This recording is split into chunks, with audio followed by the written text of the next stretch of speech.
முக்கிய செய்திகள்.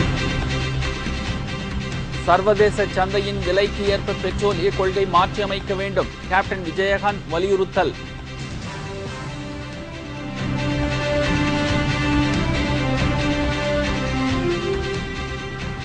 தமிழக அமைச்சரவையில் புதிய முகங்கள். 6 பேர் அமைச்சர்களாக இன்று மாலை பதவியேற்பு.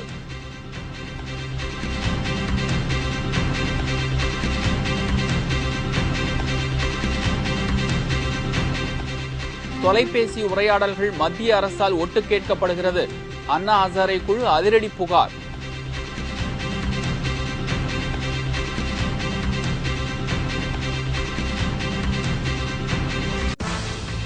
அரபிக்கடலில் நிலை கொண்டுள்ள புயலால் தமிழகத்தில் கனமழை.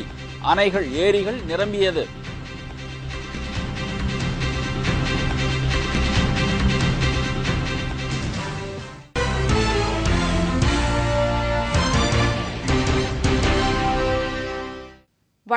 வணக்கம். விரிவான செய்திகள். தமிழகத்தில் பெட்ரோல் விலையை குறைக்க தமிழக அரசு விற்பனை வரியை குறைக்க வேண்டும் என்று தேமுதிக நிறுவன தலைவர் கேப்டன் விஜயகாந்த் வலியுறுத்தியுள்ளார். இது தொடர்பாக அவர் வெளியிட்டுள்ள ஒரு அறிக்கையில், எரிகிற நெருப்பில் எண்ணெயை ஊற்றுவது போல் அதிகரித்து வரும் விலைவாசி உயர்வில் பெட்ரோல் விலையையும் உயர்த்தி மத்திய அரசு மக்களின் வாழ்க்கை செலவை அதிகரித்துள்ளது என்று குற்றம் சாட்டியுள்ளார். பெட்ரோல் விலை உயர்வு தவிர்க்க முடியாதது என்று பிரதமர் மன்மோகன் சிங் கைவிரித்து விட்டார். ஆனால் உண்மையில் ஒவ்வொரு முறையும் பெட்ரோல் விலை உயரும் போது மத்திய அரசுதான் ஆதாயம் பெறுகிறது என்றும் கேப்டன் விஜயகாந்த் கூறியுள்ளார். இறக்குமதி வரி என்றும் உற்பத்தி வரி என்றும் பெட்ரோல் விலையில் வரி விதித்து மத்திய அரசு கொள்ளை லாபம் அடிப்பதாக தெரிவித்துள்ள அவர், இந்த வரி விதிப்பை சர்வதேச நிலவரத்திற்கு ஏற்ப குறைத்துக் கொண்டாலே பெட்ரோல் விலையை உயர்த்த வேண்டிய அவசியம் இல்லை என்றும் கூறியுள்ளார். 1 லிட்டர் பெட்ரோலுக்கு 14 ரூபாய் 35 பைசா வரி விதிக்கிறது என்று பெட்ரோலிய பொருட்களின் திட்டமிடுதல் மற்றும் ஆய்வு செய்தல் பிரிவு தெரிவித்துள்ளதாக கூறியுள்ள கேப்டன் விஜயகாந்த், இந்த வரியை குறைக்க மறுத்துவிட்ட நிதியமைச்சர் பிரணாப் முகர்ஜி தற்போது பெட்ரோல் விலையை மத்திய அரசு உயர்த்தவில்லை என்றும், பெட்ரோல் நிறுவனங்கள் தான் உயர்த்தியுள்ளன என்றும், யாரை ஏமாற்றுவதற்காக கூறுகிறார் என்றும் கேள்வி எழுப்பியுள்ளார். பெட்ரோல் விலை உயர்வில் மத்திய அரசு இத்தகைய கபட நாடகம் நடத்தலாமா என்றும், விலைவாசி உயர்ந்து வரும் நிலையில் பெட்ரோல் விலையும் உயர்த்தப்பட்டால் விலைவாசி மேலும் உயரும் அல்லவா என்றும் கேப்டன் கேள்வி எழுப்பியுள்ளார். அரசியல் காரணங்களுக்காக பெட்ரோல் விலையை குறைக்க சொல்கிறார்கள் என்றும், வேண்டுமானால் மாநில அரசுகள் பெட்ரோல் மீதான விற்பனை வரியை குறைக்கட்டும் என்றும் மத்திய அரசு கூறுவது பொறுப்பற்ற போக்கு மட்டுமல்லாது ஆணவத்தின் அறிகுறி என்றும் கேப்டன் கண்டனம் தெரிவித்துள்ளார். பெட்ரோலிய பொருட்களின் விலை ஒரே சீராக இருக்க அவ்வப்போது சர்வதேச சந்தையின் விலைக்கு ஏற்ப மத்திய அரசு தனது பெட்ரோலிய வரி கொள்கையை மாற்றி அமைக்க வேண்டும் என்றும் கேப்டன் கேட்டுக்கொண்டுள்ளார்.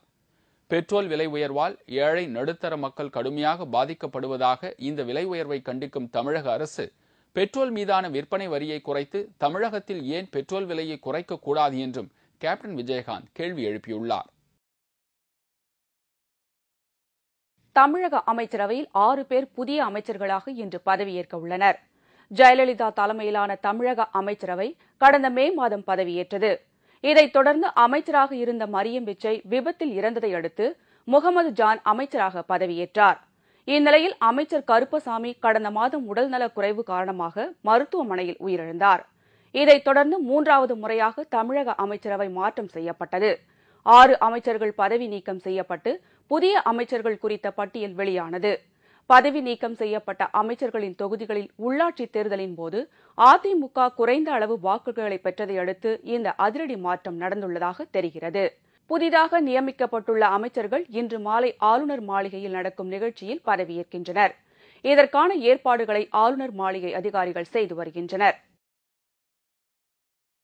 ஊழலுக்கு எதிரான அண்ணா ஹசாரேவின் குழுவினரின் நற்பெயரை கெடுக்க பல கோடி ரூபாய் செலவு செய்யப்படுவதாக அண்ணா ஹசாரே குற்றம் சாட்டியுள்ளார். ஊழலுக்கு எதிரான லோக்பால் மசோதாவை நிறைவேற்ற வலியுறுத்தி போராட்டம் நடத்தி வரும் அண்ணா ஹசாரே எழுதியதாக கடிதம் ஒன்று அண்மையில் இணையதளத்தில் வெளியானது. அதில் அண்ணா ஹசாரே குழுவில் உள்ள உறுப்பினர்கள் சிலர் மீது புகார் எழுந்ததை அடுத்து தனது உயர்மட்ட குழுவை ஹசாரே மாற்றி அமைக்க இருப்பதாக அந்த கடிதத்தில் தெரிவிக்கப்பட்டிருந்தது. இந்த கடிதம் பெரும் சர்ச்சையை ஏற்படுத்தியதை அடுத்து அதற்கு பதிலளித்துள்ள அண்ணா ஹசாரே, தனது அமைப்பில் உள்ளவர்கள் மீது புகார்கள் தெரிவிக்கப்பட்ட போது உயர்மட்ட குழுவை மாற்றி அமைக்க தாம் கருதியதாகவும், ஆனால் இதுவரை எந்த முடிவும் எடுக்கப்படவில்லை என்றும் தெரிவித்தார். மேலும் தனது குழுவின் நற்பெயரை கெடுப்பதற்காக கோடி கோடியாக பணம் செலவு செய்யப்பட்டு வருவதாக தெரிவித்த அண்ணா ஹசாரே, தங்களது குழுவிற்கு எதிராக நடந்து வரும் சதியை விரைவில் முறியடிப்போம் என்றும் தெரிவித்தார்.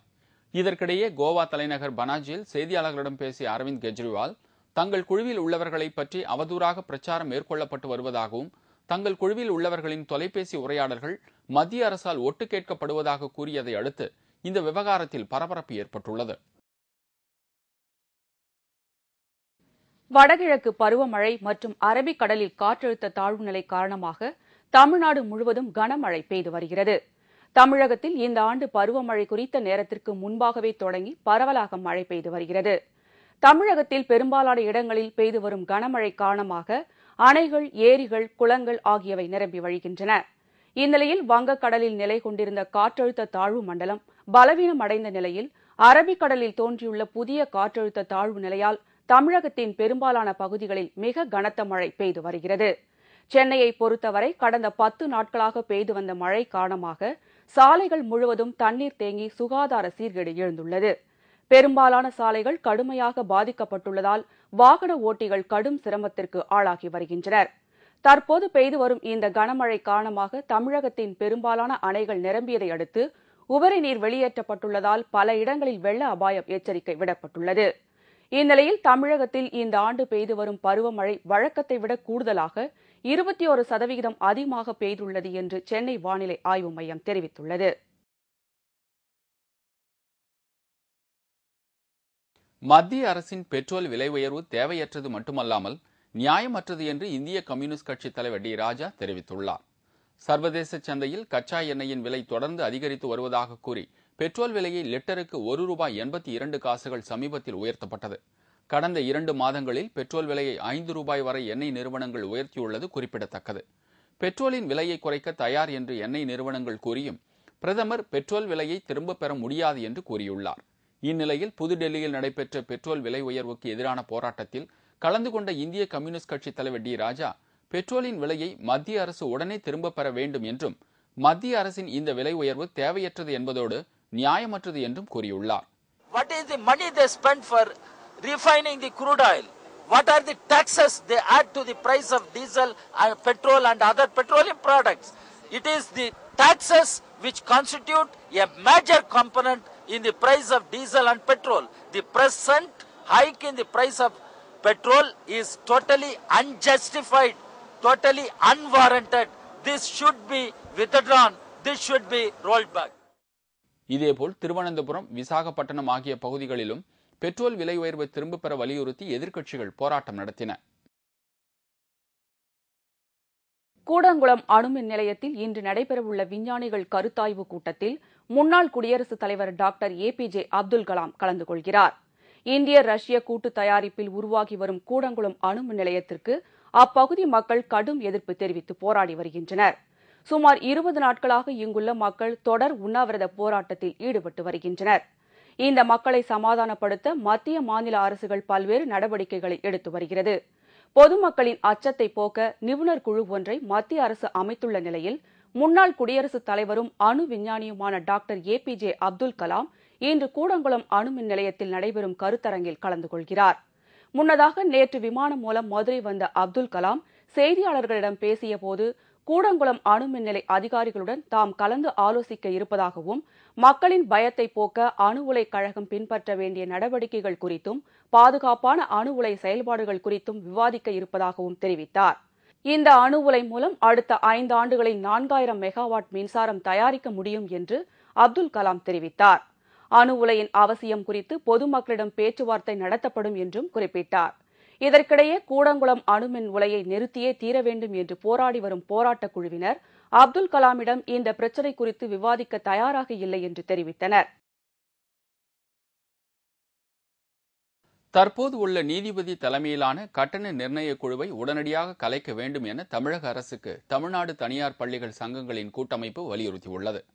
தஞ்சையில் நடைபெற்ற இந்த சங்கங்களின் மண்டல மாநாட்டில் கலந்து கொண்டபின் செய்தியாளர்களிடம் பேசிய மாநில தலைவர் வி. கோவிந்தராஜ், ஆந்திர மாநிலத்தில் உள்ளது போல் மெட்ரிக் பள்ளிகளிலும் CBSE பாடத்திட்டத்தை ஒரு பிரிவாக நடத்த அனுமதி வழங்க வேண்டும் என்று வேண்டுகோள் விடுத்தார். தமிழக முதல்வர் தேர்தல் அறிக்கையில் அறிவித்தபடி பள்ளி கட்டணம் நிர்ணயிக்கும் போது முத்தரப்பு குழுவினரை நியமித்து அந்த குழுவினர் பரிந்துரைப்பின்படியும் பள்ளிகளின் உள்கட்டமைப்பு வசதிகளை பொறுத்தும் கட்டணம் நிர்ணயம் செய்திட வேண்டும் என்றும் கேட்டுக்கொண்டார். பள்ளி கட்டணம் நிர்ணயிக்கும் போது முத்தரப்பு குழுவினரை நியமித்து அக்குழுவினரால் பரிந்துரைப்படியும் பள்ளிகளின் உள்கட்டமைப்பு வசதிகளை பொறுத்தும் கட்டணம் நிர்ணயம் செய்திட வேண்டும் என தமிழக அரசை கேட்டுக்கொள்கிறோம். மேலும் தற்போது உள்ள நீதிபதி தலைமையிலான கட்டண நிர்ணய குழுவை உடனடியாக தமிழக அரசு கலைக்க வேண்டும் என்று தமிழ்நாடு தனியார் பள்ளிகள் சங்க மாநில தலைவர் வி கோவிந்தராஜ் அப்போது வலியுறுத்தினார். தற்போது உள்ள நீதிபதி தலைமையிலான கட்டண நிர்ணய குழுவை உடனடியாக கலைக்க வேண்டும். நாமக்கல்லில் பெற்ற தாயை ஏமாற்றி 5.5 கோடி ரூபாய் மதிப்பிலான நிலம் மோசடி, மகன் உட்பட 6 பேர் கைது.